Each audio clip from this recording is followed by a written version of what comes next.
신약성경 마가복음 14장 16절에 있는 말씀부터입니다.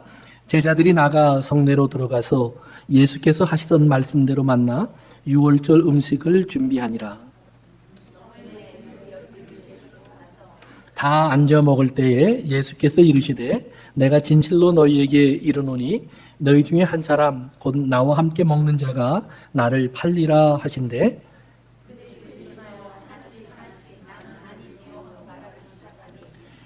그들에게 이르시되 12 중에 하나 곧 나와 함께 그릇에 손을 넣는 자니라.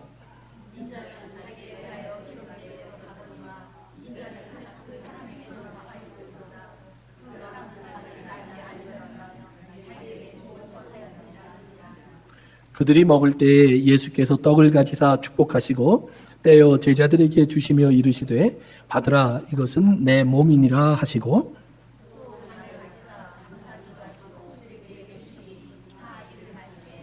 이르시되 이것은 많은 사람을 위하여 흘리는 나의 피 곧 언약의 피니라.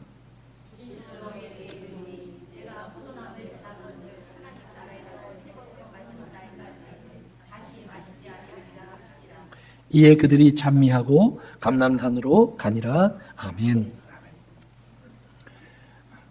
지난 주일에 저희는 성찬식을 했습니다. 그 성찬식은 바로 오늘 우리가 읽은 하나님의 말씀을 배경으로 예수님께서 우리가 그것을 행하여 지키라라고 명령하신 것입니다. 그 제 성찬식을 예수님이 만드실 때의 그 모습을 우리는 흔히 우리가 자주 보던 그림 속에서 생각을 하곤 합니다. 최후의 만찬이라는 그림입니다. 그 중에 가장 유명한 그림은 레오나르도 다빈치라고 하는 분이 그려서 밀라노에 있는 한 성당의 식당 벽화로 있는 그림입니다. 그 그림을 보면 예수님이 가운데 앉아 계시고 좌우로 이제 예수님의 12제자가 6명씩 나누어져 있습니다. 그런데 그 그림을 보면 좀 재미있는 모습이 있습니다. 큰 테이블 뒤에 12명의 제자들이 이렇게 앉아 있는데 오직 예수님 한 분만 자리에 편안하게 앉아 있습니다.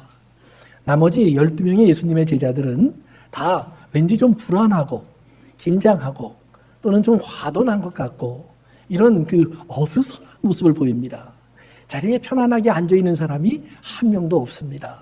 다 반쯤은 일어나 있고 밥을 먹는 자세이기보다는 서로에게 말을 하고 있고 예수님을 바라보면서 무언가 이야기를 하고 있는 모습이 그렇게 그려져 있습니다. 그림을 공부하는 분들이 그 그림을 해석하기를 아마 레오나르도 다빈치가 표현한 그 모습은 예수님께서 오늘 성경 본문에 말하는 것처럼 너희 중에 한 사람이 나를 팔리라 하신 그 말씀 바로 뒤에 일어난 모습일 것이다 라고 생각을 합니다. 거기서 나를 판다라는 말은 나를 배반해서 나를 유대인들에게 넘기고 그러면 유대인들이 나를 로마 사람들에게 넘겨서 오늘 밤에 나를 죽게 할 거다라는 말입니다. 그러니까 참 심각한 말씀을 하신 겁니다. 좋은 자리에 잔치 음식을 앞에 놓고 예수님께서 이제 너희 중에 한 놈이 나를 이렇게 버릴 거야. 이렇게 말을 하신 겁니다. 그러니까 제자들이 다 자리에 앉아서 이제 예수님이 하시는 말씀을 듣다가는 깜짝 놀라서 반응을 하는 모습입니다. 아니 이게 무슨 소리지? 어떤 사람은 나는 아니지요 그럽니다. 얼마 전에 사단이라는 소리를 들었던 베드로는 고개를 쑥 내밀고 자기가 물어보지도 못하고 요한에게 예수님에게 물어봐라 누가 이런 말을 들어야 하는지. 저쪽 한쪽 구석에서는 몇 사람이 따로 모여서는 서로 자기들끼리 심각하게 논의하기도 합니다. 한 사람은 하늘을 가리키면서 손가락을 휘젓고 있습니다. 그 중에 가룟 유다는 돈주머니를 꼭 쥐고 예수님을 쳐다보고 있습니다. 이런 모습들이 거기에 그려져 있습니다. 그래서 우리가 최후의 만찬 또는 성찬식 그러면 우리는 그렇게 예수님께서 제자들과 앉아서 나눈 식탁을 흔히 생각을 합니다. 그러나 성경에 있는 내용과 유대인들의 전통을 우리가 잘 공부해 보면 그 최후의 만찬의 그림에는 많은 모순이 있습니다. 첫 번째로 최후의 만찬의 그림을 여러분들이 혹시 기회가 있으면 자세히 보시면 그 뒤에 창문 뒤로 바깥이 환하게 보입니다. 그런데 오늘 예수님이 먹은 유월절 만찬은 한밤중에 먹는 겁니다. 낮에 먹는 식사가 아닙니다. 그렇기 때문에 밖이 환하다라는 것은 우선 시간이 잘못되어 있습니다. 두 번째로 여러분들이 식탁을 보면 식탁에 올려있는 음식이 예수님이 먹은 음식과 맞지 않습니다. 식탁에는 4가지가 꼭 올라가 있어야 합니다. 포도주가 있어야 하고, 그리고 무교병, 누룩이 들어가지 않은 빵이 있어야 하고, 쓴 나물이 있어야 하고, 그리고 양이 구워져서 올라가 있어야 합니다. 그런데 최후의 만찬 그림을 보시면 양이 올라가야 될 자리에 물고기가 올라가 있다고 합니다. 물고기, 그 중에도 뱀장어라고 생각을 합니다. 뱀장어는 이스라엘의 율법을 통해서 보면 부정한 음식입니다. 유대인들이 먹지 않는 음식입니다. 더구나 6월절에 뱀장어를 올려놨다는 것은 그것은 어떤 면에서 보면 모독적인 그림입니다. 그런데도 우리는 그것을 명화라고 부르고 있죠. 우리는 그 속에서 레오나르도 다빈치라고 하는 사람의 어떤 해학과 또 현재 교회의 잘못된 모습을 비꼬는 모습을 볼 수 있다고도 그렇게 이야기를 하기도 합니다. 어쨌든 음식이 잘못되어 있습니다. 세 번째는 그들이 앉아있는 모습이 잘못되어 있습니다. 6월절 음식은 의자에 앉아서 먹지 않습니다. 꼭 바닥에 눕듯이 이렇게 기대어 앉아서 먹습니다. 그 이유는 기대어 앉아있는 모습은 과거에 오직 자유인들 또는 부유한 자들, 배부른 사람들, 권세 있는 사람들, 그들만이 앉을 수 있는 자세입니다. 그렇게 앉아있고 주변에 종들이 돌아다니면서 그들이 필요한 음식을 계속 날라다 주는 그런 대접받는 사람만이 그러한 자세로 앉아서 먹습니다. 그렇기 때문에 유대인들은 언제부턴가 새롭게 유월절 지키는 법을 만들어서 과거에 저들이 처음 유월절을 먹을 때는 다 일어나서 먹었는데 다 누워서 먹기 시작합니다. 왜냐하면 하나님이 우리에게 자유를 주셨으니 다른 날은 몰라도 이 날만은 누워서 먹자. 그래서 그들이 다 옆으로 누워서 먹습니다. 그래서 먹는 자세가 잘못되어 있습니다. 그리고 마지막으로 가장 중요한 것 한 가지가 빠져 있습니다. 그것이 뭐냐 하면 여러분이 최후의 만찬의 그림들 꼭 레오나르도 다빈치가 그린 그림이 아니더라도 다른 그림을 보더라도 공통점이 하나가 있습니다. 그것이 뭐냐 하면 오직 남자만 있습니다. 13명. 예수님을 중심으로 12제자들만 있습니다. 과연 6월절 만찬을 남자들만 먹었을까요? 여러분들이 출애굽기에 보면 하나님께서 이스라엘에게 처음 6월절 만찬을 준비시키면서 그들에게 명령하신 것이 있습니다. 오늘 이후로 너희는 매년 이 6월절을 지켜라. 그런데 6월절을 지킬 때 어떻게 지키냐 하면 너희 온 가족이 다 함께 모여서 먹고 마시며 기억하고 지켜라. 혹시 너희 가족이 다 모였을 때 양 한 마리의 양이 너무 많으면 그러면 이웃들과 같이 모여서 그 양 한 마리를 다 먹을 수 있을 만한 숫자들이 같이 모여서 그 양을 잡아 먹으면서 그 밤에 특별하게 오늘 밤에 왜 우리가 이런 모임을 가져야 하는지를 자녀들에게 알려주는 시간을 가져라 그럽니다. 즉 6월절이 어떤 의미가 있는지를 자손 대대로 알려주기 위해서 그들이 함께 먹어야 할 것을 하나님이 특별히 명령하고 있다는 말입니다. 그렇다면 예수님이 제자들과 같이 6월절을 준비했을 때도 꼭 함께 있어야 할 사람들이 빠져 있습니다. 예수님의 제자 중에 결혼한 사람들이 있었을 것입니다. 대표적인 것이 베드로입니다. 그러면 그들의 가족이 다 6월절이기 때문에 예루살렘에 올라와 있습니다. 여러분들이 성경을 보면 예수님이 어렸을 때 부모님을 따라 6월절에 예루살렘에 올라간 장면이 소개된 것이 있습니다. 마찬가지로 베드로의 가족도 분명히 다 6월절을 지키러 예루살렘에 와 있었을 겁니다. 그다음에 두 번째로 예수님의 가족도 예루살렘에 와 있습니다. 예수님이 십자가에 못 박히신 장면 앞에 어머니 마리아가 십자가 앞에 와 있다고 성경이 기록하고 있습니다. 그렇다면 예수님의 어머니도 예루살렘에 올라와 있습니다. 예수님의 어머니가 올라왔다라는 말은 예수님의 형제들도 올라왔다라는 말이 됩니다.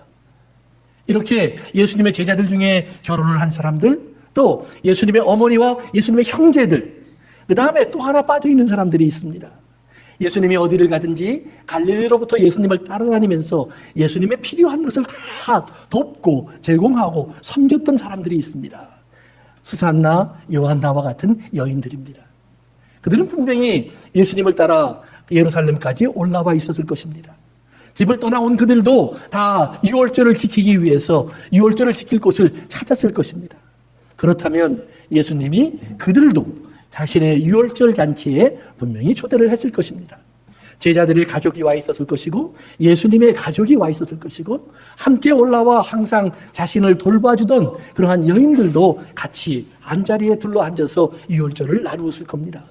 그러니까 예수님의 유월절 식사는 우리가 흔히 보던 최후의 만찬의 그림처럼 12사람과 예수님 13명의 남자들의 잔치가 아니라는 말입니다.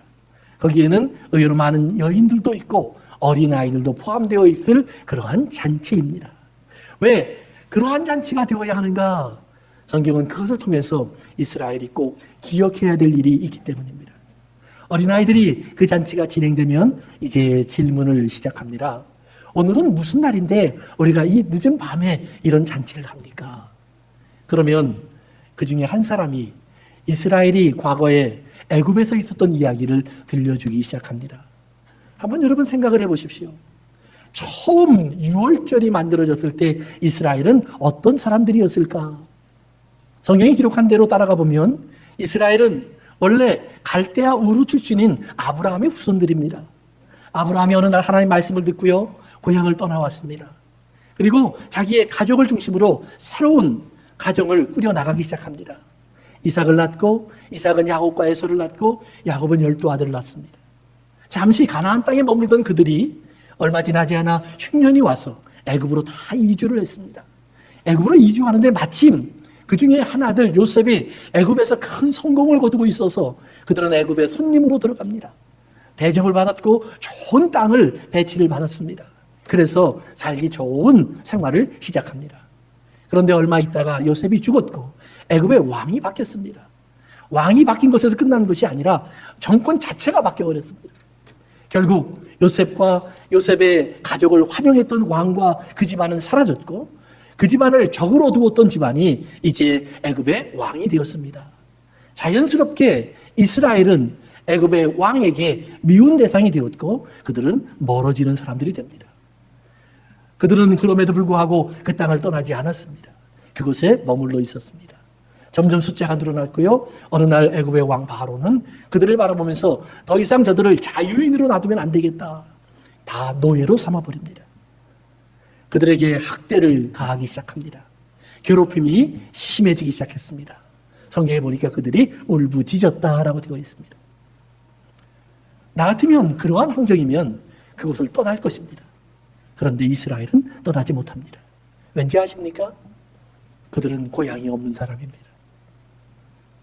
물론 아브라함이 400여 년 전에 고향을 떠나왔습니다.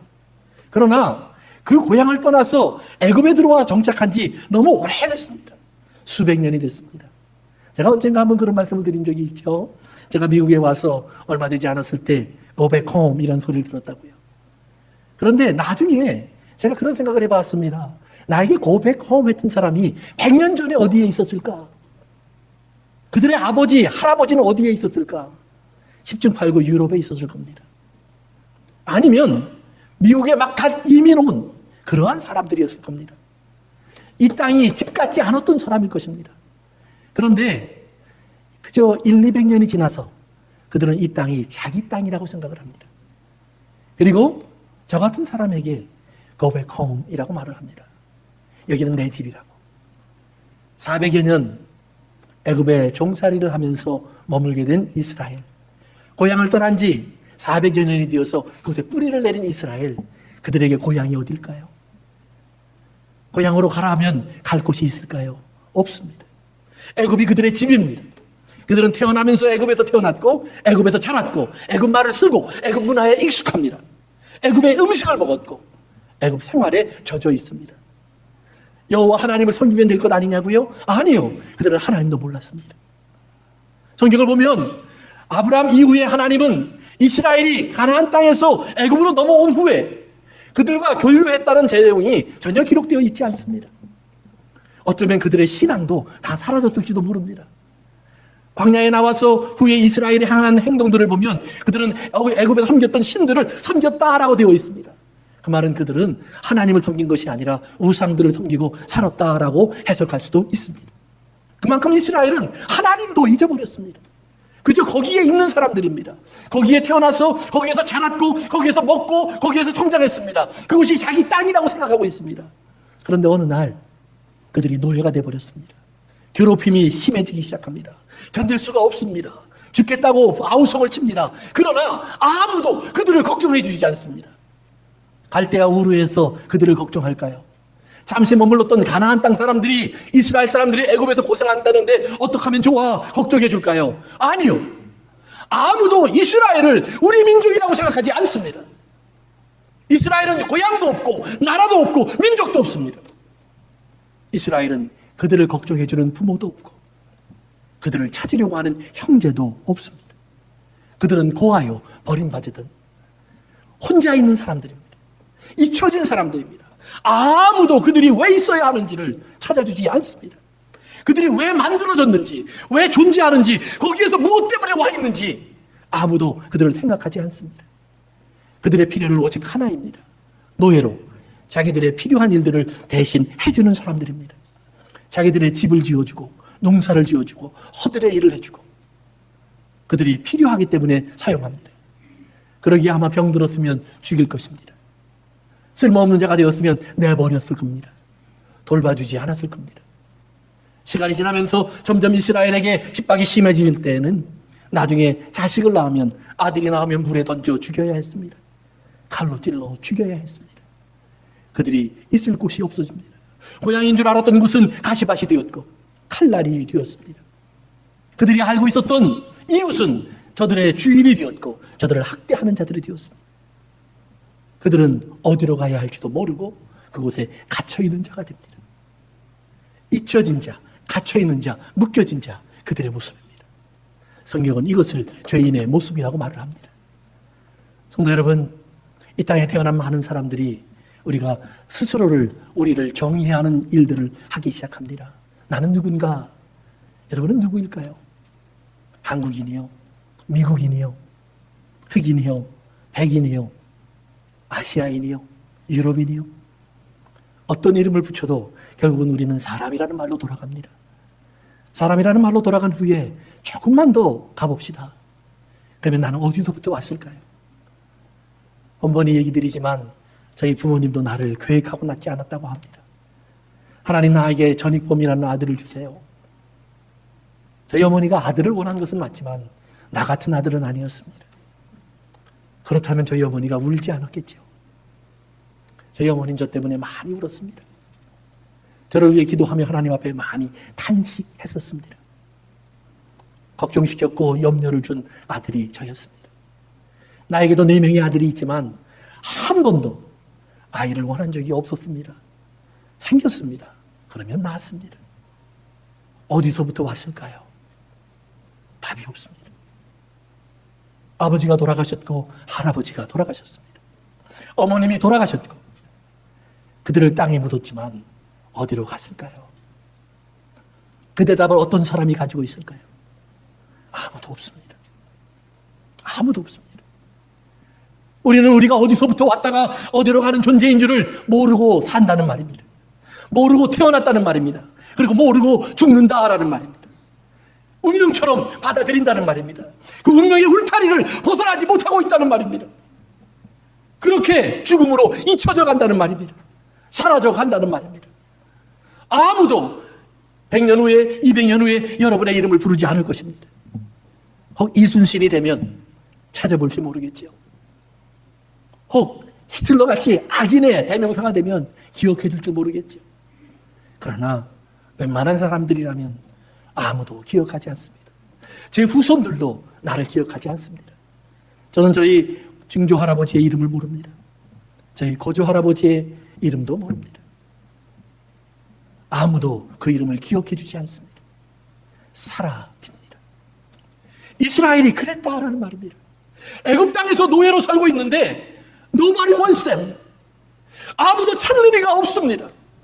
그들의 이름을 불러주는 이도 없습니다. 그저 노예입니다. 일꾼입니다. 그렇게 살다 죽으라는 사람들입니다. 그런데 어느 날 하나님이 한 사람을 보냅니다. 그리고 그들에게 들려줍니다. 너희들은 내가 만들었다. 너희들은 내가 만들었다. 너희의 아버지는 나라고 너희를 낳은 자는 나라고 하나님 말씀하신다는 말입니다. 아무도 찾는 이가 없었는데 아니에요. 너희들에게 이스라엘 이름을 준 자가 나라고 하나님 말씀하십니다. 너희들이 왜 이스라엘인 줄 아니? 너희들이 왜 애굽에서 환영받지 못하는 줄 아니? 저들이 왜 너희들을 노예로 삼으려고 하는 줄 아니? 너희가 바로 내 자녀이기 때문이야. 내가 너희를 얼마나 찾았는지 아니? 내가 너희를 얼마나 원하는 줄 아니? 내가 너희를 얼마나 보고 싶었는 줄 아니? 왜 안 오셨을까요? 그들이 그 하나님을 찾지 않았습니다. 그 질문도 하지 않았습니다. 땅의 생활이 편안하니까, 배부르니까, 살만하니까, 그 땅에서 그들을 환영하고 있으니까, 이만하면 괜찮으니까. 그러나 노예가 된 이후에 그들은 여기가 아닌가 보다 합니다. 그러나 어디로 가야 할 줄을 모릅니다. 하나님이 모세를 보내어 말씀하십니다. 너에게 갈 데가 준비되어 있어. 너희가 와서 거주해야 할 집이 준비되어 있어. 너희는 이 땅에서 노예로 사는 존재가 아니라 왕같은 제사장이 되어야 하고 하나님의 거룩한 백성이 되어야 하고 이 땅의 모든 사람들의 허물과 죄악을 위하여 나에게 중보하는 하나님의 사람들이 되어야 하고 너희를 통하여 이 땅의 사람들이 복을 받는 사람들이 되어야 하고 너희를 통하여 이 땅에 구원받는 사람들이 되어야 하고 너희가 어떤 존재인지를 너희가 알아야 한다고 하나님께서 그들의 이름을 불러주기 시작합니다. 사랑하는 성도 여러분, 복음은 그런 것입니다. 죄 속에 잊혀졌던 우리들, 그저 역사 속에 사라져가는 우리들, 그러나 그 역사 속에 사라져가는 우리를 하나님은 기억 속에서 끄집어내신다는 말입니다. 어느 학자가 그런 말을 했습니다. 우리가 히스토리라고 말을 하는 것은, 역사라고 말을 하는 것은 남의 이야기들이다. 나와 상관없는 이야기들이다. 그러나 메모리, 기억은 나의 경험이다. 그렇기 때문에 하나님은 역사 속에서 이렇게 말하지 않습니다. 내 기억 속에서 너희는 있다라는 말입니다. 나는 너희를 잊어버린 적이 없다라고 말씀하십니다. 너희가 나를 떠났을지언정, 나를 버렸을지언정, 나를 찾지 않고 나를 모르는 자라고 말을 했을지언정 나는 한 번도 내 눈을 너희에게서 옮겨간 적이 없다라고 말합니다. 내 마음속에 너희는 항상 있었다라고 부르십니다. 사랑하는 성도 여러분, 오늘 나를 찾으시는 분, 나를 부르시는 분, 그분이 거지가 아니라는 말입니다. 사단이 아니라는 말입니다. 죽음도 아니라는 말입니다. 이 땅의 사람이 아니라는 말입니다. 천지를 지으시고 모든 것을 뜻대로 하시는 만물의 창조주가 되시는 하나님, 모든 신들의 신이 되시고 모든 왕이 뛰어나신 왕이 되시는 우리 주 예수 그리스도의 아버지 하나님이 내가 오늘 너희를 낳았다라고 말한다는 말이에요. 내가 너희의 아버지야. 사랑하는 성도 여러분, 그분이 내 이름을 부르신다라는 말입니다. 그들이 잊어버렸던 이름, 아무 생각 없이 불렀던 이름, 그저 이 땅의 사람들의 손가락질에 따라 이리저리 휘청했던 이름, 성공을 하면 돈이 많으면 왠지 좀 우쭐하지만 실패하고 가난해지면 좋아해서 고개도 들지 못하던 이런 연약하기 짝이 없는 우리들, 덧느푼에 오고 가는 그런 이름, 학위 한두 개 때문에 어깨가 들썩들썩하는 그런 이름 아니라는 말입니다. 사랑하는 성도 여러분, 하나님께서 오늘 우리를 찾아내셔서 불러주신다는 말입니다. 내가 너를 찾고 찾았노라 라고 말합니다. 얼마나 너희를 기다렸는 줄 아니? 너희가 내가 누구입니까를 내가 얼마나 기다렸는 줄 아니? 이제 나를 아버지라고 부르렴. 이제 나를 신랑이라고 부르렴. 이제 나를 목자라고 부르렴. 내 소리를 듣고 나를 따라와 보아라. 내가 너희를 위하여 예비한 곳이 있다. 내가 너희를 위하여 예비한 생명이 있고 예비한 삶이 있고 예비한 신분이 있다라고 우리 주님 말씀하시는 것 들으시기를 바랍니다. 바로 유월절 밤의 이야기입니다. 유월절이 있기 전까지 이스라엘은 없어졌다는 말입니다. 철저히 잊혀졌다는 말입니다. 자기들 스스로 내가 누구일까 답을 찾을 수 없었다는 말입니다. 그러나 유월절 그 밤에 하나님이 그들에게 그들의 시작을 알려주십니다. 이스라엘아, 오늘이 너희의 출발의 시작이야. 너희의 기억의 첫째 달이야. 오늘부터 너희는 있는 거야. 오늘부터 너희는 나를 아버지라고 부르는 사람, 여호와 하나님을 부를 수 있는 사람으로 너희는 있는 거야 라고 말합니다. 그러기에 세상은 신, 하나님이라고 부르는 분을 우리는 아버지라고 부르는 겁니다. 이 땅의 그 누구도 하나님을 아버지라고 부르지 못합니다. 오직 예수 그리스도의 사람들만, 예수 그리스도의 살과 피로 하나님 아버지를 만난 사람들만 하나님을 아바, 아버지 부를 수 있는 줄로 믿으셔야 합니다. 사랑하는 성도 여러분, 오늘 그 믿음이 여러분의 가슴을 차고 들어가야 합니다. 여러분의 살을 뜯고 들어가야 합니다. 여러분의 심장 속에 그 소리가 박혀져야 합니다. 내 속에서 이 소리가 지워지지 않아야 합니다. 하나님이 나를 사랑하심이 이 속에 분명히 자리 잡고 있어야 합니다. 뜨거운 심장이 같이 되어서 심장이 뛸 때마다 하나님의 사랑이 내 피를 채워줘야 합니다. 오늘 우리 속에 이 사랑을 집어넣으시는 하나님의 사랑을 기억하시기 바랍니다. 그렇기 때문에 6월절은 남자들만의 잔치가 아니라는 말입니다. 어린아이가 있어야 하고 여인들이 있어야 하고 이따가 상처 입고 곤고한 자들이 그곳에 모여 있어야 한다는 말입니다. 죄가 허물로 잊혀진 자들이 거기에 나와야 한다는 말입니다. 나는 죄 속에 있어 죽어가고 있지만, 사라지고 있지만, 잊혀지고 있지만 이것이 내가 아닐 수가 있잖아요 라고 찾는 사람이 필요하다는 말이에요. 거지소경 바디메오가 예수님의 이름을 부르듯이 한번 간절히 불러보세요. 나는 아직 그 경험이 없다고요? 사랑하는 성도 여러분, 예수 그리스도의 이름을 부르라고 거기에 와 계십니다. 내가 부르면 들을 수 있는 곳에 거기에 와 계십니다. 그분이 나에게 오라 하면 들을 수 있는 곳에 내가 와 있다는 말입니다. 그렇게 나를 가까이에 찾아오신 주님 꼭 기억하실 수 있기를 바랍니다. 그 밤에 그러기에 이스라엘은 자기의 시작을 알게 됩니다. 내가 누구인가? 내가 어디서부터 왔는가? 내가 어디로 가야 하는가? 내가 어디에 앉아 있어야 하는가? 사랑하는 성도 여러분, 예수 그리스도 안에서 물과 성령으로 거듭난 사람, 하나님을 아버지로 알게 된 사람들을, 그래서 성경은 예수님이 깨끗한 사람, 하나님의 의로움을 입은 사람이라고 불러주십니다.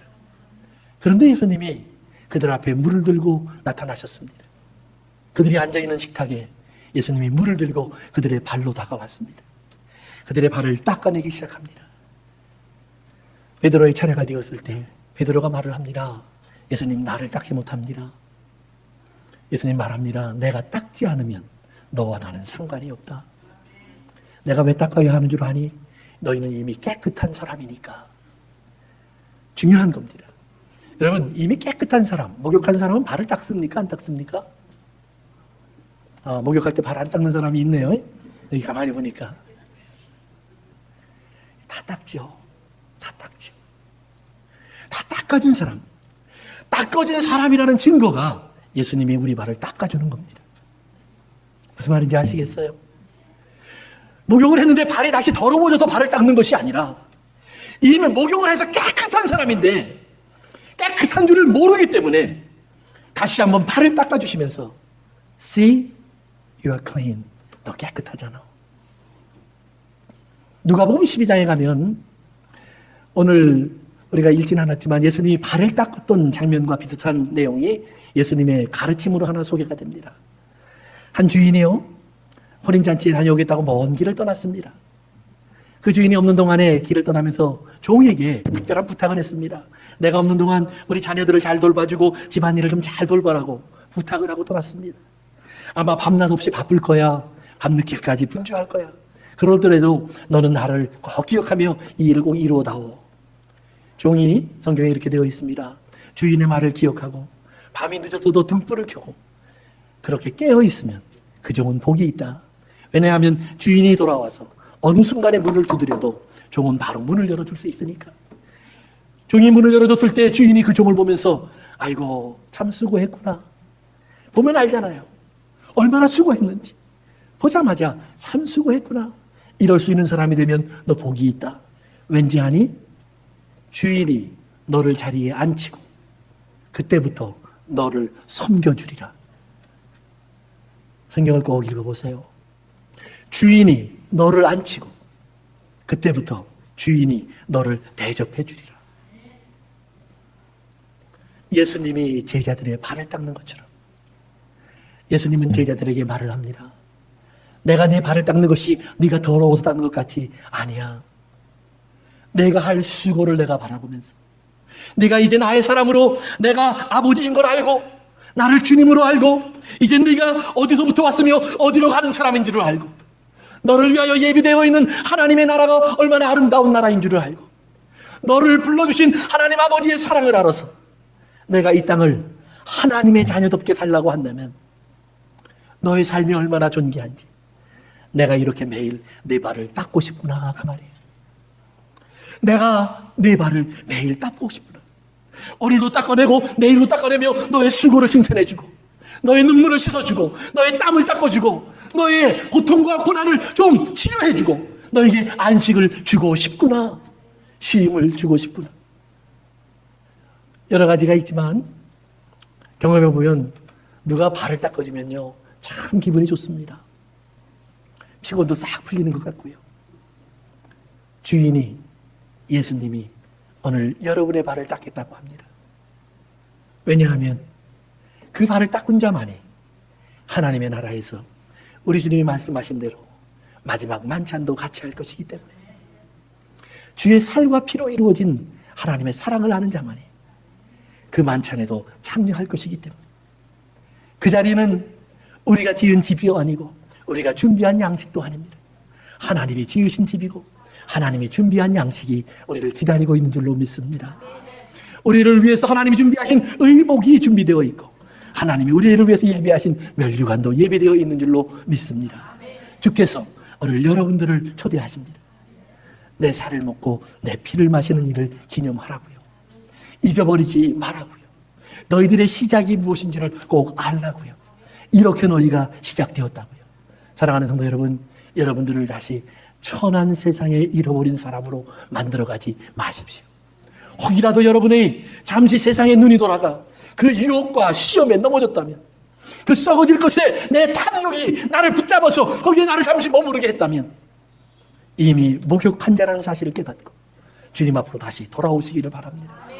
내 마음을 채웠던 탐욕 대신에 예수님의 살과 피를 한번 마셔보시기 바랍니다. 우리는 피, 그러면 죽음 생각합니다. 그러나 시편 140편에는 하나님은 마음의 즐거움을 주는 포도주라고 말을 합니다.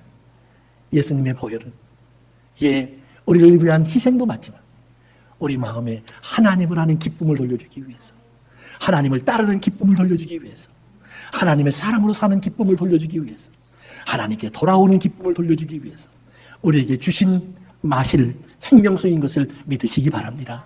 사랑하는 성도 여러분, 주의 보혈과 주의 살을 먹고 마시십시오. 그것을 먹고 마시는 자는 오직 그 소리를 듣는 자들 뿐입니다. 내가 누구인 줄을, 너를 불러주시는 하나님 아버지의 음성을 들으십시오. 그 살과 피를 주시는 예수님을 통해서 우리를 찾으셨던 하나님의 사랑의 소리를 들으십시오. 그리고 그 안에 거하십시오. 우리의 발을 닦으시는 주님의 품 안에서 여러분과 제가 함께 다시 만날 수 있기를 바랍니다. 기도합니다. 여러분들은 자기가 누군지를 잃어버린 사람은 아닙니까? 알았었지만 또 잃어버렸던 사람은 아닙니다.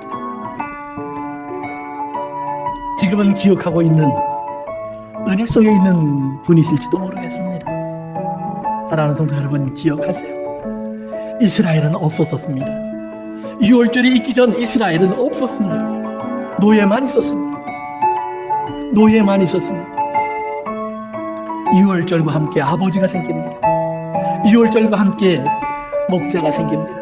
6월절과 함께 왕이 생깁니다.